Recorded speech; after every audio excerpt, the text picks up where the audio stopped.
écoutez, j'ai trouvé qu'on a eu une rencontre avec des sujets un petit peu hors des sentiers battus, puisqu'évidemment, en tant que politique, je parle toujours de l'école, du logement, de l'action sociale.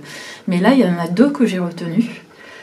C'est un sujet un peu tabou, c'est-à-dire la traite des êtres humains, la condition des femmes en grande précarité, notamment dans le premier secteur où je me présente, dans le premier arrondissement. C'est un sujet qui me préoccupe beaucoup, comment on aborde le sujet de la prostitution, de la violence faite aux femmes. Et donc je trouvais que c'était un sujet qu'on abordait qui m'intéressait. Et puis le deuxième sujet, c'est tout le dialogue interconfessionnel.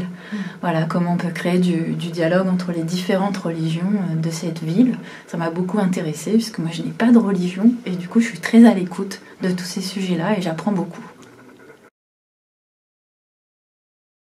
Le dialogue et la rencontre. Parce que comme on a dit, on est sur un vieux système Godin, si je puis me permettre, qui est complètement usé, qui a vieilli.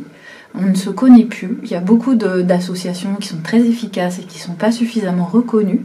Et je pense que le premier travail qu'on doit faire, c'est d'apprendre à se connaître et à retravailler ensemble avec tout un tissu associatif et de remettre du dialogue. Parce qu'on ne peut pas arriver avec une vérité infuse comme ça qui tombe d'en haut. On a beaucoup de méfiance vis-à-vis de la politique aujourd'hui à Marseille, beaucoup d'attentes aussi. Et donc il y a tout ce dialogue à reconstruire. Et donc je commencerai moi par continuer à faire ce que je fais dans cette campagne, c'est-à-dire rencontrer, créer des espaces de rencontre et de dialogue.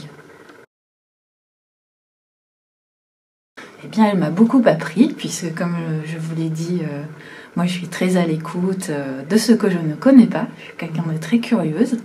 J'ai beaucoup soif de connaître des personnes comme ça, que a priori ne sont pas, voilà, peut-être, quoi qu'on en partage la même sensibilité sociale. Je sais qu'au niveau des protestants, il y a cette préoccupation de l'accueil des demandeurs d'asile. Hein. On connaît la CIMAD, historiquement, je connais la CIMAD.